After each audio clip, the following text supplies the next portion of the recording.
Greetings from the shed. Well, the weather here today is nice and sunny, and things are looking up. They're getting on with the roof here slowly. They've had to renew the whole substructure, not just the roof itself. And they can only start tiling, of course, well, slating rather, when all that woodwork is complete. Turns out the concrete tiles on there previously had overloaded it to such an extent that some of the wooden structural members inside were actually split along their length. Nice. And for the last Lord knows how many years I've been living underneath all that. Oh dear. And it's the last call for the old analogue television, isn't it? Turned it on yesterday and found no signal at all. So there you are, down here in Hastings at any rate, they've turned it off. I think they did say the 13th of June, which means that my neighbour, bless her, will be in a terrible panic when she comes back from holiday because her telly won't work. I'll have to go and retune it. I've got here today a little Martic 8track player. I don't know who Martic were. It's one of those makes that's gone with the wind many years ago, I imagine. Never heard of them before or since. Very, very basic little machine. And it came from the old folks' home. An old boy I knew there recently passed away, and his family just chucked almost everything out that they could sell. You know? They didn't think there'd be any use for this thing. And so I recovered it from the skip actually. I just happened to go down there that day. So here we are. Very, very basic one this. There isn't even a channel indicator light. There's just a power on lamp here. Channel change button, of course. Tone control takes the form of a switch that's just high or low. There's no variation at all other than that. And then you've got two volumes, left and right, of course. The inevitable solid state symbol down there, and a surprisingly sort of copper plate lettering they used to use on these quite a lot, saying 8-track stereo player. The speakers were in a terrible state.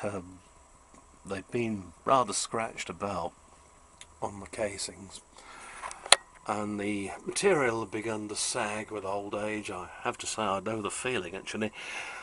And the drivers themselves were pretty tired out, so I've changed those. But the beauty of these cabinets is that you can dismantle them so easily. If you get a modern speaker with one of these Crapophone music centres, say, that's done to modern style, you can't get into them. All they do is get a strip of MDF, mitre it and mould it, put glue on there, put the back into a slot, fold it all around itself, and that's it. Then bang, on goes the front, the baffle board, material, speaker, all assembled, soldered up, that's it. You know, you can't get into it. But with these things, because they're a bit elderly, you can see there are 6 little screws on the back and a keyhole thing for you to hang it horizontally or vertically as you like. And to cap it all, I found that you could actually unscrew the baffle board itself as well as the speaker. So even recovering the cloth was easy. You can just about make out a shiny dust cap in there. That's the only 5-inch speaker I had that would fit properly. I have to say it does sound better because the new one is a long throw speaker, so slightly more bass. It's not very good on bass, this one. There's your other speaker. To compensate for all the scratches on the very thin veneer they used, I've put Fablon wood effect around it, and well, my eyes can't tell the difference. You know, I'm still pretty keen-sighted despite being an old bugger. Anyway, have a listen to what it sounds like. The Inlets run at around 13.5 volts. It's a DC motor, so it is in effect really a car 8-track player running off the maids.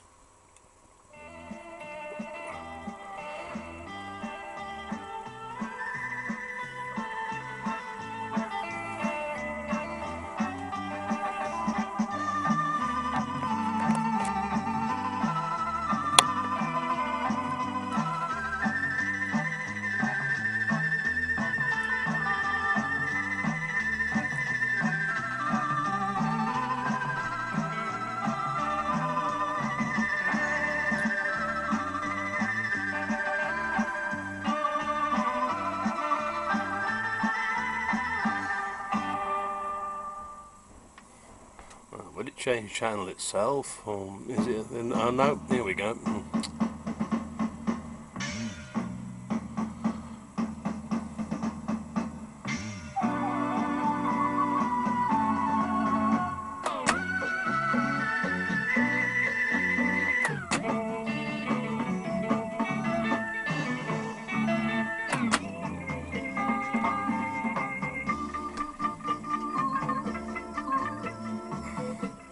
As you can hear, when it changes channel, there's no crosstalk at all, so the mechanism is in perfect working order. It's not too surprising, because I did have a go at repairing this one a wee while ago for the old boy, because he wanted to play his old tapes. What this tune is, or these tunes on here are, I've no idea, because this is a blank cartridge that was made on an 8-track recorder. And as you can imagine, the labels disappeared. I've had to rephone this, and I had a bit of luck the other day at our local cheapie shop, where everything's a pal. Most of the stuff they sell is absolute crap, but I did get hold of this, and it's even 70s brown. And what it is, it's draft excluder, but it just happens to be the right size, and it's self-adhesive, and it's ideal for replacing those foams in old 8-track tapes which have gone to gingerbread. If you ever buy one at a boot sale, flea market, wherever, and it's got gingerbread foam, for heaven's sakes don't use it, because if it winds it into the tape it'll jam it up, and then the whole tape is buggered, it's had it. At best you might be able to salvage some of it, but at worst it's knackered. Most of them, they're quite easy to get into. This one just has 5 clips. Bit of a swine, bit fiddly, but easy enough really. Some are riveted, however, and they're a bit of a challenge. But it can be done in most circumstances.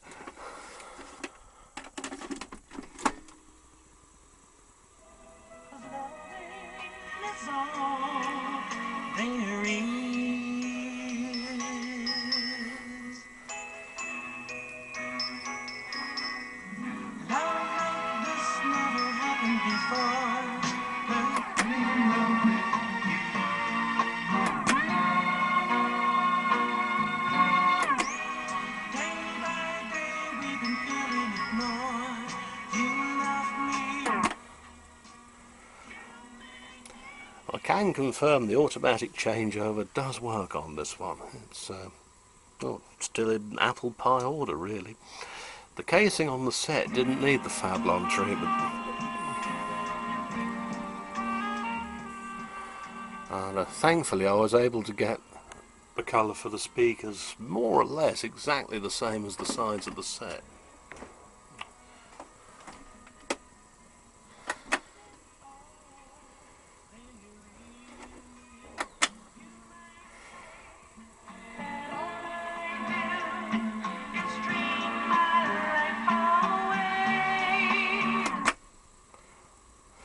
The only thing I will say with it is that the power supply isn't very stiff.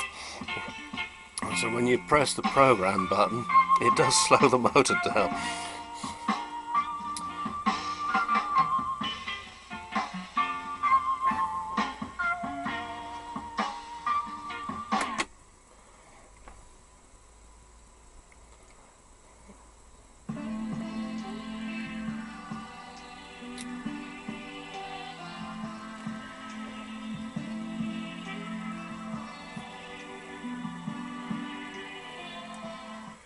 Anyway, so there's a little trip back to the 1970s for you. Perhaps Brian at the 1970s Infatuate channel, I expect you'll be made up with it. Anything to do with 8 tracks, I know you have a soft spot for those. You have to let me know how you got on with that console system over in the States. Oh dear, it's very quiet here at the moment in the house, because my American friend Susanna, I took her back to the airport yesterday at Gatwick. And away she went back to the States, and poor thing, she didn't want to go at all. But there you are, such is visas and so on. They only last so long. In this case it's 6 months, and seems to have gone by in a flash. So she'll be back in December, and this time to stay. She says that this country hasn't quite gone down the pan as much as the States. I don't quite know about that, but where she is at the moment, near Detroit, a tiny little place called Sheboygan, well, I say near Detroit, so far as anything's near anything in America, it's such a big country. It's not so good, shall I say. I saw a thing about Detroit once on the television, and everybody thinks, well, stylistics, Motor City, where all the cars are made. Not anymore, it isn't. They all went to Mexico, the manufacturers. There's huge factories, all derelict, and all the equipment's gone to Mexico, of course, where there's fewer labour relations, laws, unions, and all this sort of thing. Absolutely amazing too, the miles and miles and miles of derelict suburbs. Some rather more derelict than others. It's, oh dear, yeah. Gives me the creeps thinking of it. Anyway, hope you like this little 8-track from Martic, and see you again soon.